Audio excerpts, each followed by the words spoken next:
যাদের থেকে প্রশংসা পাওয়ার আমি তাদের থেকে পাই না।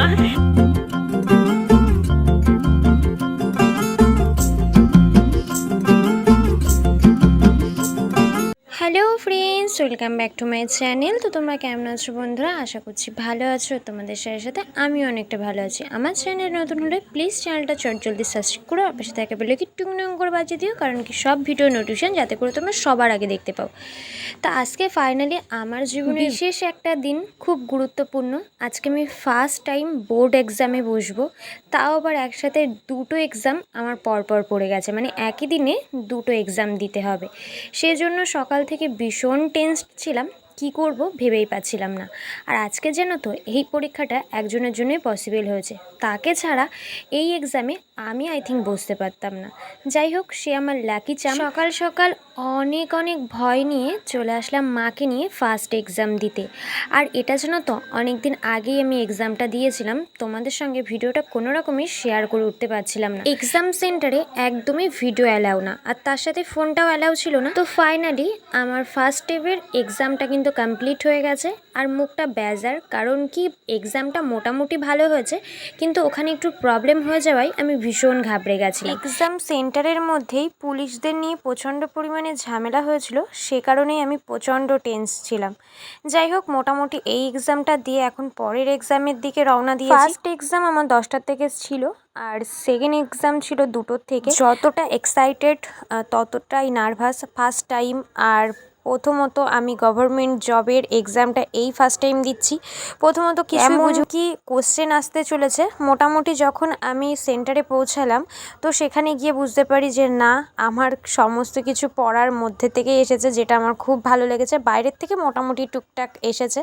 তো যাই হোক, এখান থেকে টিফিন খাওয়ার মতো একটু ফুটি খেয়ে নিয়ে ভিতরে চলে গেলাম, কারণ কি এখানে জল অ্যালাউ করছিল না। আর আমি যেহেতু ভীষণ নার্ভাস ফিল করছিলাম, তো আমার সেহেতু একটু জলের প্রয়োজন হচ্ছিল। তারপর আমি এখানে অ্যাডমিট নিয়ে সমস্ত কিছু রেডি করে এখন বিদ্যালয়ের ভিতরে প্রবেশ করব। আর এটা হচ্ছে বনগাঁর হাই স্কুল। তো এখানেই আমাদের এক্সামটা ছিল, এক্সামের টাইমও প্রায় হয়ে এসেছে। তো ধীরে ধীরে এখন সবাই মিলে রওনা করবো। আর আমার সিট নম্বর ছিল 231। আমার সাথে সাথে আমার বাড়ির লোকও খুব নার্ভাস, কারণ কি আমি ছোটোবেলার থেকে এক্সাম সেন্টারে আসলেই আমার কোনো না কোনো কিছু প্রবলেম হয়েই যায়, খুব নার্ভাস ফিল করি। তো সেহেতু মা প্রতিটা এক্সামে আমার এরকম সঙ্গ দিয়েছে। এর আগে ছোটোবেলায় যত এক্সাম দিয়েছি বোর্ড এক্সাম, সবেতেই সঙ্গ দিয়েছে। তো ফাইনালি আমাদের এক্সামটা মোটামুটি কমপ্লিট হয়ে গেছে। আর এক্সাম সেন্টারের ভিতরে যেহেতু ফোন অ্যালাউ নেই, সেহেতু কিন্তু আমরা এখন বাইরে চলে এসেছি। আর এক্সামটা খুব খুব খুব ভালো হয়েছে। সবারই মুখের এই ফেসটা দেখে বুঝতেই পারছো যে এক্সামটা কতটা ভালো হয়েছে। আর ওখানকার টিচারদের কথা তো কিছু বলারই নেই, সত্যি অমায়িক ছিল। ফার্স্ট টাইম এক্সামের নার্ভাসনেসটা ওনারাই কাটিয়ে দিয়েছে। এই যে এই একজন স্যার ছিল, আর আগে কয়েকজন চলে গেছে। আমাদের এক্সামের খাতাগুলো নিয়ে চলে যাওয়া হচ্ছে, আর আমরাও এবার গুটি গুটি পায়ে বাড়ির দিকে রওনা দেবো। আর এই যে হচ্ছে দুজন স্যার, সত্যি এনারা ভগবান তুল্য ছিল। আমার ফার্স্ট টাইম এক্সামে আমি এতটা ভয় পেয়েছি, এনারা না থাকলে হয়তো আমার এক্সামটা সত্যি খুব খুব খুব খারাপ হতো। তো যাই হোক, ফার্স্ট টাইম বোর্ড এক্সাম দিয়ে আমার ভীষণ ভীষণ ভীষণ ভালো লেগেছে। নেক্সট টাইম আরও কিছু এক্সাম আছে। তো এখন হাসি হাসি মুখে মা আর আমি আইসক্রিম খেতে খেতে বাড়ির দিকে রওনা দিলাম। আর এখন আই থিঙ্ক বেজে গেছে 6টা, বিকাল 6টা বেজে গেছে। তো চলো, আজকের মতো টাটা। দি নেক্সট ডে বাড়িতে রয়েছে ছোট্টখাটো করে একটু অনুষ্ঠান বলতে আমার সৈন্য সামন্তদের আজকে বিজয়ের একটু খাওয়া দাওয়া করাবো ভেবেছি, তাও আবার নিজের হাতে। আর আজকে জানো তো, নিজেকে অনেক বড় বড় লাগছে, কারণ কি আজকে আমি 10 জনের জন্য একা হাতে রান্না করব।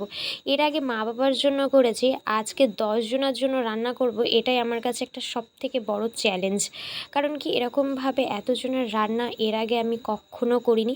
আর মেয়েরা চাইলেই অনেক কিছু করতে পারে, সেটা আমি এখন বিশ্বাস করি। একটা সময় ছিল অনেক মানুষের অনেক কটু কথা শুনেছি, আমার কোনো যোগ্যতা নেই, আমি কিছুই করতে পারি না, আমি বিগ জিরো।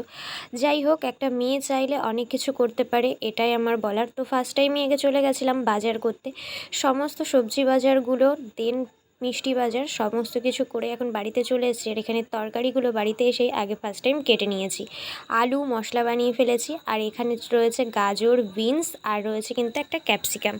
তো বিন গাজরটাকে আগে ভালোভাবে ভাজা করে তারপরে কিন্তু তার মধ্যে দিয়ে দেবো এই ক্যাপসিকামগুলো।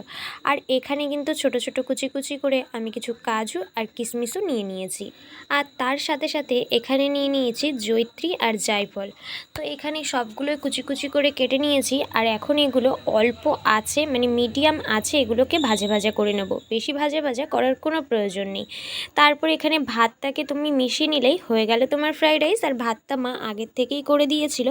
আর আমি সেই মশলাগুলো দিয়ে সমস্ত কিছু দিয়ে এগুলোকে খুব ভালোভাবে নাড়াচাড়া করে নামিয়ে নিয়েছি। আর তার আগেই করে নিয়েছিলাম এই যে গরমা গরম কিন্তু আলুর তরকারি আর ফ্রাইড রাইস। নিরামিষভাবেই আজকে সমস্ত কিছু রেখেছি, কারণ কি আমাদের বাড়িতে শনিবারটা মানা হয়। রান্না করতে করতে প্রচণ্ড টায়ার্ড হয়ে গেছিলাম। একটু বসে ওয়েট করার পরপরই দেখি আমার সৈন্যপাইন্যরা আসা শুরু করেছে। এসেই তাদের নানান রকমের গল্প আর নানান রকমের আমার কাছে আবদার। আমার দিনগুলো তো এদেরকে নিয়েই কেটে যায়। তো এদের জন্য যদি একটা দিন এত সুন্দর করে না সাজিয়ে তুলি তাহলে কি আর হয়? আর তোমাদের সঙ্গে একটা বিষয় তো শেয়ার করাই হয়নি, এরাও যেন তো আমার বিজয়া করেছে। আসলে এই ছোট ছোট মানুষগুলো আমাকে খুশি রাখার জন্য এত কিছু করে, আমি তোমাদেরকে বলেই শেষ করতে পারবো না। এদের করা আমার জন্য স্পেশাল কাজগুলো যদি আমি সত্যি ক্যামেরাবন্দি করতে পারতাম, হয়তো তোমাদের সঙ্গে প্রেজেন্ট করতে পারতাম।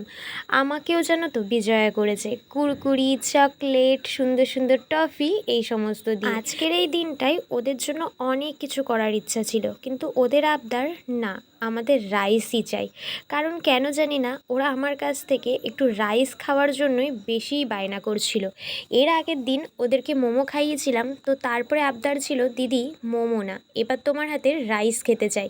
তো সেদিনকে মোমো খাওয়ানোর পর ওরা আমার অনেক অনেক প্রশংসা করেছে। আসলে ওরা আমায় খুব ভালোবাসে। এত প্রশংসা করিস না, যাদের থেকে প্রশংসা পাওয়ার আমি তাদের থেকে পাই না।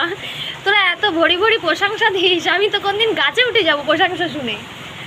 ওই যে বললাম, ওদের প্রশংসা, ওদের ভালোবাসা, ওদের ছোট ছোট এই যে আবদার, ওদের ছোট ছোট বদমাইশি হয়তো আমাকে এতটা মোটিভেট করতে সাহায্য করেছে। আর এই যে দিন শেষে দেখছো হাসি, এটাও ওদেরই কারণে। বল আজকের বিজয়টা কেমন হলো?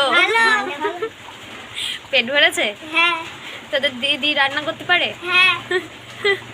মন থেকে বলবি? হ্যাঁ। লোকে আমার জন্য না উল্টো পাল্টা বলে যে আমি শিখি। জাদু রয়েছে। ও বাহ, আমার হাতে জাদু রয়েছে? না, জাদু রয়েছে কিনা জানি না, পেট ভরা নিয়েই কথা, পেট ভরলেই ভালো।